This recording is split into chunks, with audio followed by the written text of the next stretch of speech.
ako na walang pakialam sa mundo.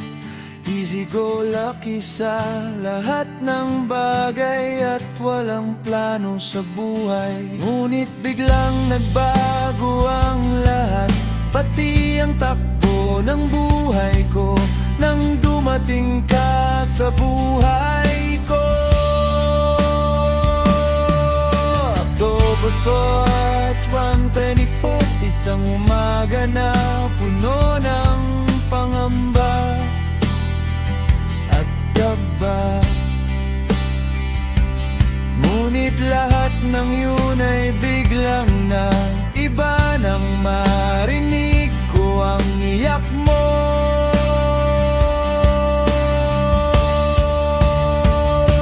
Iyak ng isang batang lalaki na malusog at may maamong mukha.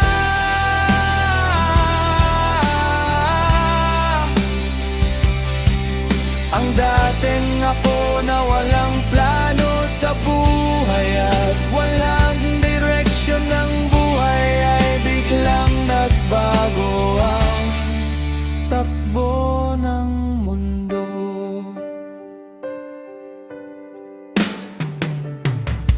Nagkaroon ako ng inspiration at lakas ng loob para lumaban at magsumikap.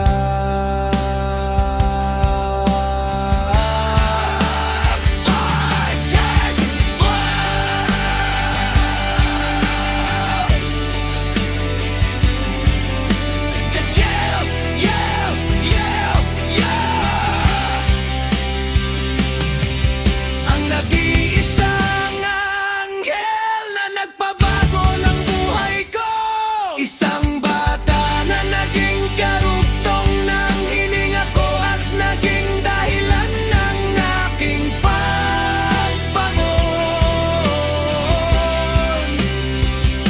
Na kahit hindi man tayo magkasama ngayon, kahit wala man ako sa tabi mo ngayon, at hindi ko man